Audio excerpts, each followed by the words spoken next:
안녕하세요. 김정호의 경제TV. 오늘은 기름값 충격에 대해서 말씀을 드리려고 합니다. 미국 기름값, 서부 텍사스 중진류의 가격이 마이너스로 떨어졌습니다. 가격이 마이너스라는 것은 제발 돈 줄 테니 이 기름 좀 가져가세요, 이렇게 되는 것입니다. 기름 가격이 마이너스가 된 것은 1983년 유가 선물 가격에 대한 기록이 시작된 이래 처음이라고 합니다. 그런데 여기서 우리가 주의해서 봐야 될 부분은요, 마이너스가 된 그 기름값이 서부 텍사스 중진류 5월 인도분 선물 가격이라고 하는 겁니다. 여기서 5월 인도분 선물이라고 하는 것은 5월 중에 계약자에게 인도될 물건, 석유를 뜻하는 것입니다. 선물이란 현물, 즉 계약과 동시에 인도되는 거래, 즉 현물 거래에 대응되는 개념, 그것이 선물 거래인 겁니다. 영어로는 futures라고 부릅니다. 문제 사건은 4월 20일에 발생을 했는데요.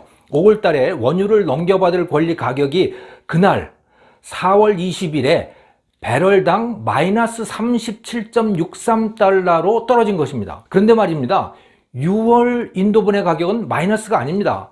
같은 시각 6월 인도분의 가격은 20.43달러, 12월 인도분의 가격은 31.66달러였습니다.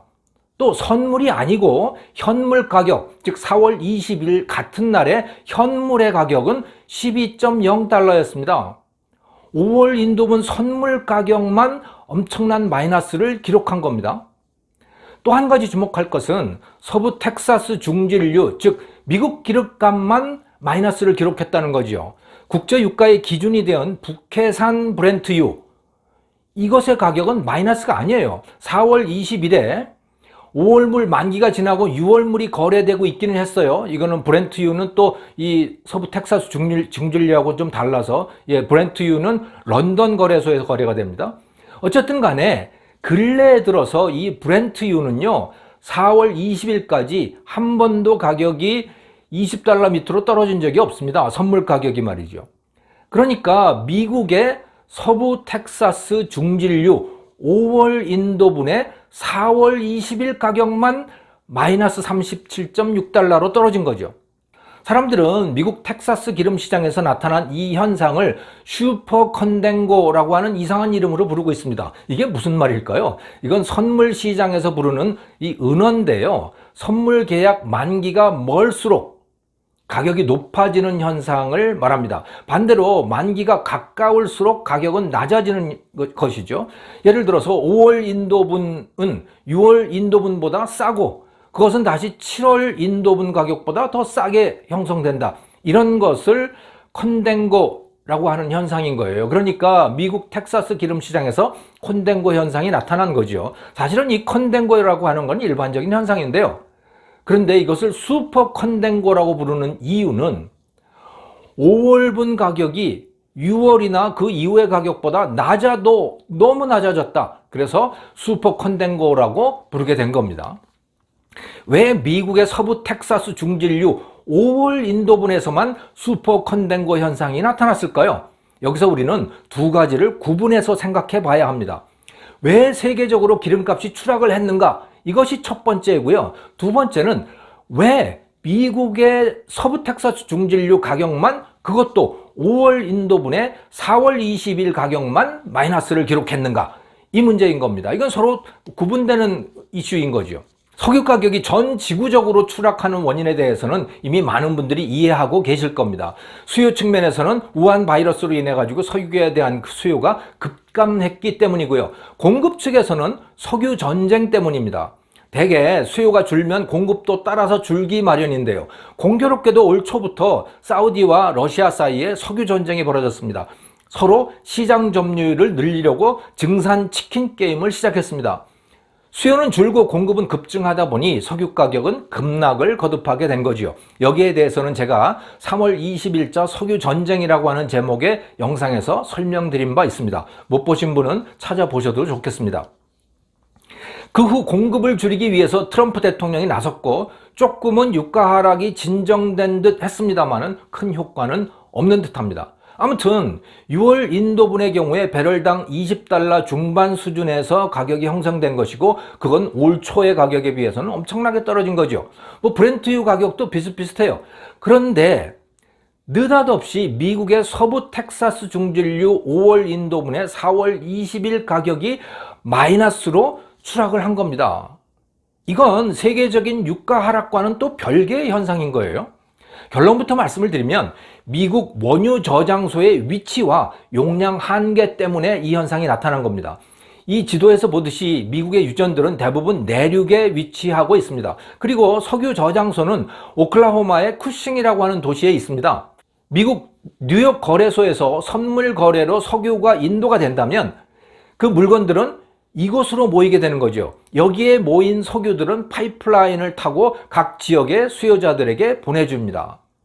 그 수요자라고 하는 건 대부분 정유 사업자들이 되겠죠. 이곳을 쿠싱 석유 허브라고 부르는데요. 아주 내륙 깊숙이 위치하고 있습니다. 오클라호마에. 이것이 문제가 된 겁니다. 석유가 안 팔리다 보니까 이곳의 저유시설에 석유들이 쌓이게 된 거예요. 이 그래프에서 보시는 이 흰색 줄이 쿠싱 저유소에 쌓이는 원유 재고인데요. 급격히 늘고 있죠. 아직은 여유가 있다고 하지만 5월이 되면 더 이상 빈자리가 없을 거라고 걱정들을 하는 겁니다. 극단적인 경우에 기름을 배달받은 사람이 기름통을 집에다 쌓아놔야 할 수도 있는 겁니다. 물론 그렇게 되기 전에 어딘가에 다른 곳을 찾겠지만 아무튼 저장할 곳이 없으면 석유라고 하는 것은 엄청난 짐이 되는 거죠. 그래서 5월 인도분의 가격이 마이너스가 된 겁니다. 4월 19일까지는 괜찮다가 20일 가격이 마이너스 된 것은 그날 5월 인도분 선물 계약을 변경할 수 있는 마지막이기 때문입니다. 그날이. 어떻게든 인도 기일을 5월에서 6월이나 또는 그 후로 바꾸려고 난리가 난 겁니다. 이 투자자들이. 저장소가 부족하기 때문인 것이죠. 5월에는 그렇게 될 것 같은 거니까요. 그 마지막 날이 4월 20일이었던 겁니다. 6월 인도분의 가격이 마이너스가 아닌 것은 또 왜일까요? 투자자들이 그때가 되면 6월쯤 되면 코로나 이 사태도 어느 정도 진정이 되고 그래서 기름에 대한 수요가 살아날 것으로 보고 있는 거죠. 그러면 굳이 저유소에다가 오래 저장해 둘 필요가 없을 테니 말입니다. 이제 남은 의문이 있죠. 그것은 왜 북해산 브렌트유 값은 $20 이상으로 형성이 되는데 같은 날 미국 기름값만 마이너스가 됐는가 하는 것입니다. 그것은 오일 허브의 위치 때문입니다. 미국에서 생산되는 기름, 정확히 말하면 뉴욕 상업거래소에서 거래된 원유 선물 계약의 그 기름은 쿠싱의 오일 허브로 배달된다고 말씀을 드렸잖아요. 내륙 깊숙한 곳이죠. 평시에는 아주 좋은 위치예요. 하지만 기름이 넘쳐나는 비상 상황이 되니까 문제가 생긴 거죠. 원유를 저장할 데가 여기밖에 없는 겁니다. 갑자기 다른 곳에다가 새로 만들 수도 없고 말입니다. 그러면 북해산 브렌트유는 뭐가 다를까요? 네, 다릅니다. 브렌트유는 북해 바다에서 생산이 되는데요. 여기에도 물론 직접 연결된 저유소가 있죠. 여기도 가득 차 있을 겁니다. 요즘에.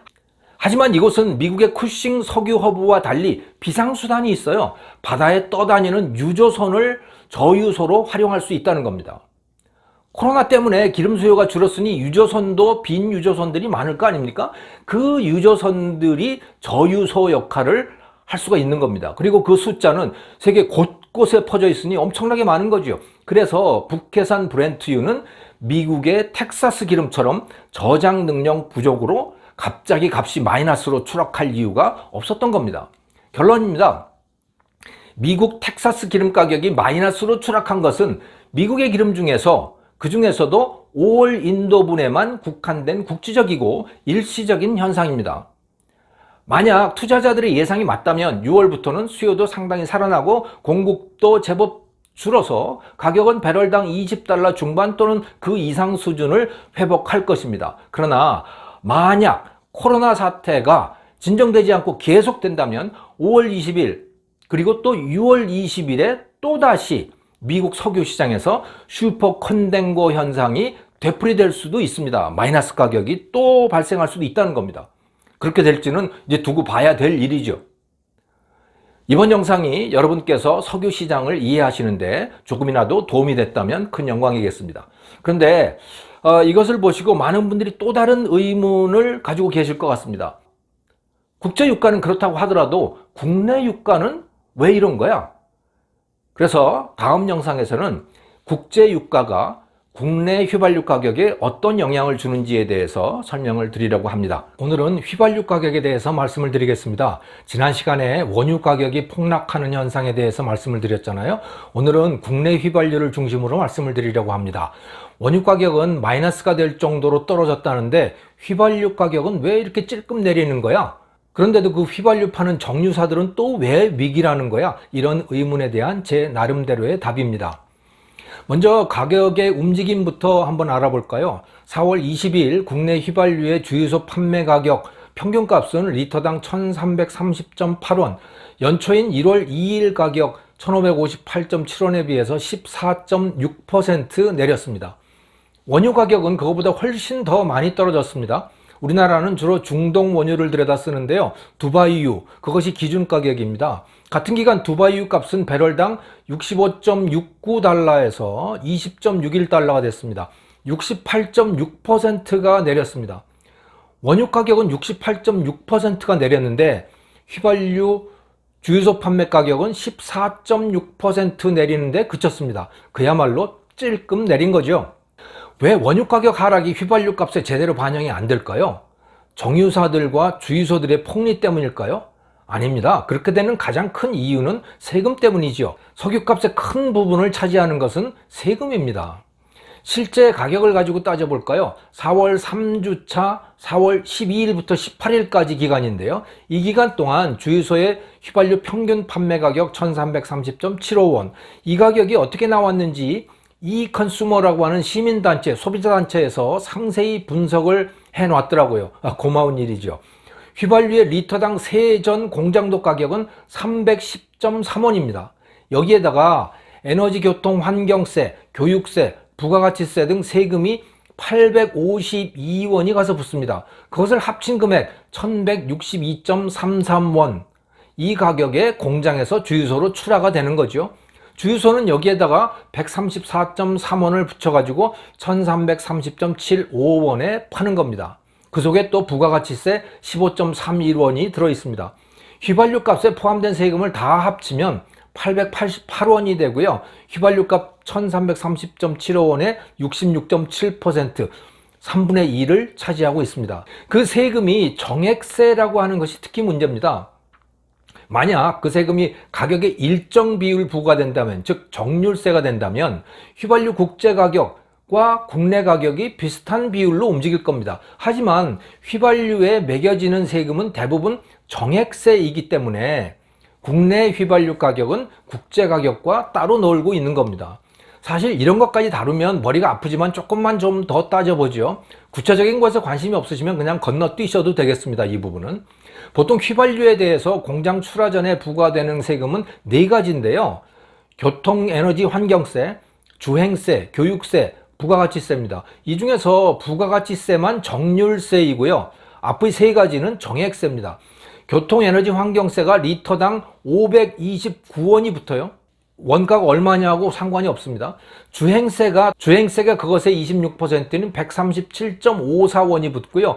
교육세가 79.35원, 이 3가지를 합치면 745.89원입니다. 이것을 이 3가지를 유류세라고 부르는데요.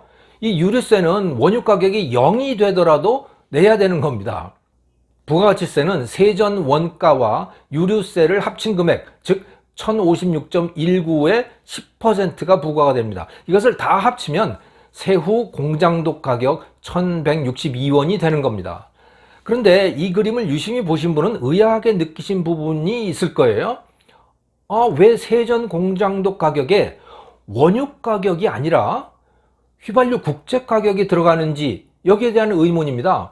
상식적으로 생각을 해보면 원유를 수입해서 가공을 하는 것이니까 원유 가격 더하기 관세, 더하기 정제비용, 더하기 유통마진, 이런 식으로 가격이 구성되는 게 맞을 거 아닙니까?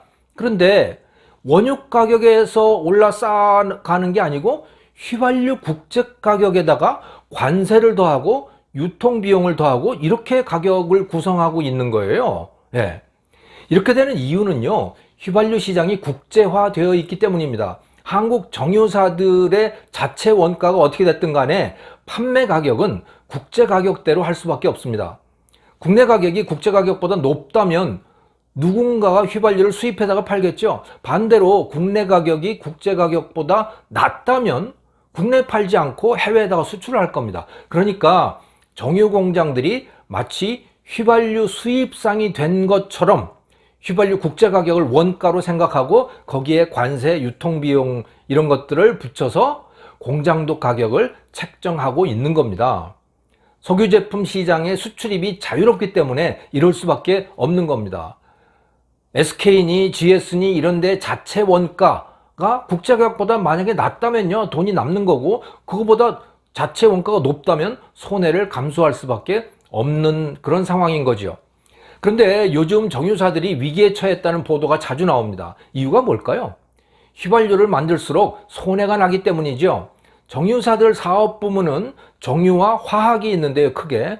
휘발유 사업은 정유 부분에 속합니다. 2019년 정유 부분 영업이익률이 1.4%였습니다.